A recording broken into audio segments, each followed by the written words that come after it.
output of each individual mine. They've mapped the mine to the point where they can distinguish one mine from the next. They call it remote neural monitoring. And Ramoladi is very all on top of this and understands it.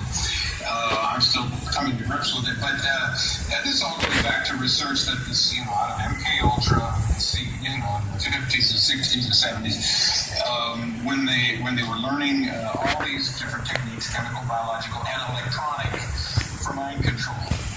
And this is one of the 149 MK Ultra sub-projects, the electronic program. I think it's sub-project 119, which then became the basis for all these electronic mind control things, which I don't know who saved Delgado on the stem receiver, and he's able to stop the charging bull, pushing a button, which, was able to affect the cerebral cortex of the charging bull.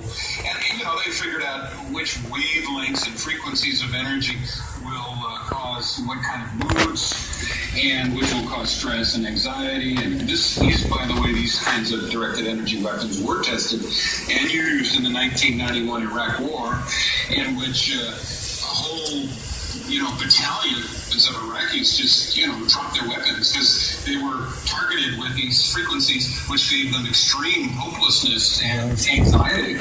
And so, you got, I don't know how many people, 25,000 Iraqis just putting down their weapons and crying or whatever, And obviously, you can take 50 American guys and come in and win the battle, because they tested it now. And of course, that's one of for the military, that's why they always have to have these wars, because then they can test their new technology. And then the corporations, Raytheon, etc., they're actually providing the high-tech stuff. So again, we're going back to the military-industrial complex, where and now, based on Executive Order 12333 under Ronald Reagan in the 80s, not only was all the COINTELPRO, the FBI's counterintelligence program operations, legalized, but now the military agencies and intelligence agencies could outsource the actual operations to American corporations, such as IDS. Orbis, I think it's called Orbis, IDS. There's a bunch of those. Blackwater. All of these things are run by ex-intelligence people. Infraguard is doing a lot of this stuff, and it's run by an ex-FBI guy. So they get trained in the military or intelligence or both. And then they retire early with a pretty sweet retirement, and then they jump into positions, maybe 2 or 3 or 4 or 5, 6, I don't know how many times more for the private sector, and do the same thing. So if you are being targeted, like, say, Dr. John Hall and the people he knows in San Antonio, Texas, chances are it might not be the FBI. It might be Infragard that's organizing with these technologies. But then the military will share the technology with Infragard. But anyway, these control systems are, coming out of U.S. military and intelligence, and then opened up to cadres of other groups. Okay, so let's look at some more of these support systems. The CMOC, the Civilian Military Operations Center, is established in the civilian sector for exchanging ideas. It may be a physical meeting place or a virtual one through online networks. And they can have daily meetings attended by representatives of the military, the non-governmental organizations, the private sector, and local officials. Okay, so now you've got the whole society, in effect, coordinating their activities to target these bad guys, these insurgents, these terrorists, these professors who are doing nothing more than, trying to understand the world around them and alert their neighbors. So discussions at these meetings may include any ongoing campaigns against domestic threats in the AO area of operation, which is the battle space, which is your neighborhood.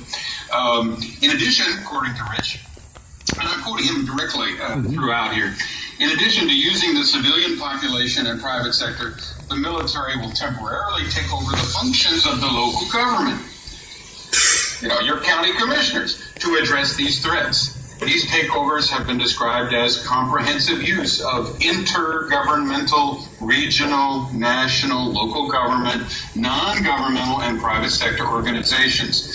These takeovers may be performed in the absence of any other military activity. In other words, your hometown. This may be done in times of peace and may not necessarily include a visible military presence. The operations may be performed by designated civil affairs units, military forces, or a combination. And I can tell you for sure, having attended the local county commissioners meeting in little old tiny Saguache County, Colorado, where I live, that, you know, there's one of the 3 county commissioners who every month meets with Homeland Security.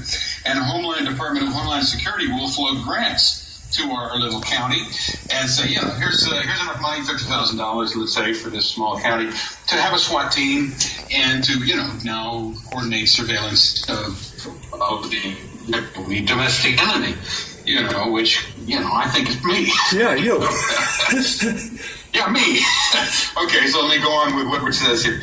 After dealing with irregular threats, the military hands back control of the organization back to its managers. During the occupation, the tactics used against irregular threats may include civic actions, use of civilian force, and or civilian military effort to remove the influence that an adversary has on a population. So again, deprivation is used, annihilation, deprivate us. Eric, you have to go back and list those things again because we cut out a little bit. Okay. List the things that they can use. Yeah, I mean, this includes, they're really big on deprivation.